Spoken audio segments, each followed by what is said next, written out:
Mga uwak na nagdadala ng pagkain sa tao, paano nila ito nagagawa? Sino ang nagutos sa kanila? Para kanino ang mga pagkain na iyon?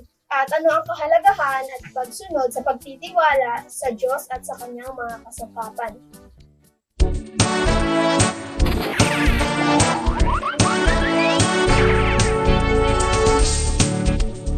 Kapayapaan sa inyo mga bata. Halina't ating pakinggan ang kwento mula sa Biblia. Ang pamagat ng ating kwento ay si Elias at ang uwak. Unang Hari, Kapitulo 17, versikulo hanggang 19.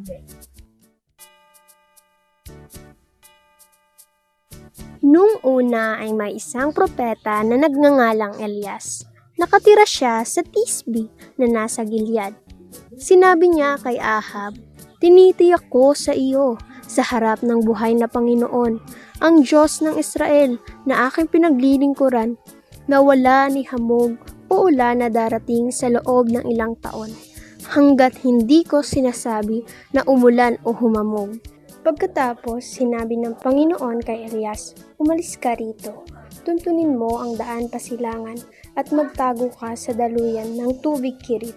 Sa bandang silangan ng Jordan, sa ilog ka uminom at uutusan ko ang mga uwak na magdala sa iyo ng pagkain doon." Sinunod na Elias ang utos ng Panginoon at pumunta siya sa daluyan ng tubig Kirit sa Jordan at doon nanirahan. Tuwing umaga at gabi, dinadalhan siya ng mga uwak ng tinapay at karne at sa ilog naman siya umiinom. Sa pagbabago ng klima ng panahon ay nagsimulang natuyo ang ilog dahil hindi na umuulan. Inuutos agad ng Panginoon kay Elias, "Pumunta ka sa Zarephath sa Sidon at doon ka manirahan.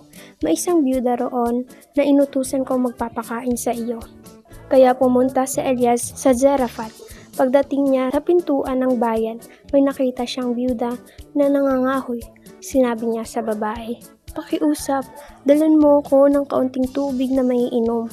Nang paalis na ang byuda para kumuha ng tubig, sinabi pa sa kanya ni Elias, "Pakiusap, dalhan mo rin ako ng tinapay."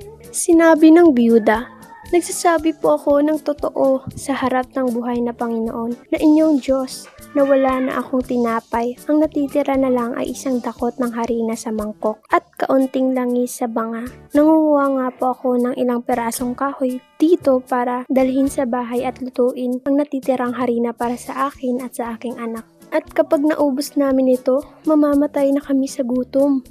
Kung kaya't sinabi niya at pakiusap niyang, "Huwag kang mag-alala. Umuwi ka at gawin mo ang sinabi mo. Pero ipagluto mo muna ako ng maliit na tinapay mula sa natitirang harina at dalhin mo agad ito sa akin. Pagkatapos, magluto ka rin para sa iyo at sa anak mo, sapagkat ito ang sinasabi ng Panginoon, ang Diyos ng Israel, hindi mauubusan ng harina ang inyong mangkok at hindi mauubusan ng langis ang inyong banga hanggat sa araw ng padalhan ko ng ulan ang lupa." Lumakad ang babae at ginawa ang sinabi ni Elias. Kaya may pagkain araw-araw para kay Elias at para sa byuda at sa kanyang anak, sapagkat hindi nauubos ang harina sa mangkok at hindi rin nauubos ang langis sa banga, ayon sa sinabi ng Panginoon sa pamamagitan ni Elias. At dito nagtatapos ang ating kwento. Mga uwak na nagdadala ng pagkain sa tao? Posible. Paano nila ito nagagawa? Sino ang nagutos sa kanila? Walang iba kundi ang Diyos ang nagutos. At para kanino ang mga pagkain na iyon? Para kay Propeta Elias. At ano ang kahalagahan at pagsunod sa pagtitiwala sa Diyos at sa kanyang mga kasangkapan? Hindi tayo papabayaan sa panahon ng ating pangangailangan. Ano-ano ang mga aral na dapat nating matutunan? Magtiwala sa kapangyarihan ng Diyos at sumunod sa kanyang utos.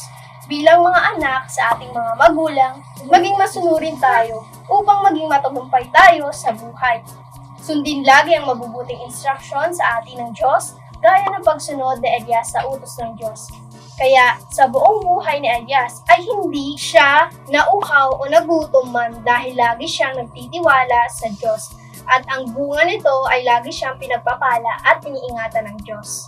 Magtiwala sa mga kasangkapan ng Diyos, Mga bata, hindi lang tayo sa Diyos magtitiwala. kundi maging sa kanyang mga padalang sugo o mahanaim o pastor, gaya ng babaeng byuda na sumunod at nagtiwala kay Propeta Elias, na kahit kakaunti na lamang ang kanilang maaaring makain, ay nagbigay pa rin siya dahil alam niya na hindi siya pababayaan kapag siya ay sumunod sa kasangkapan ng Diyos.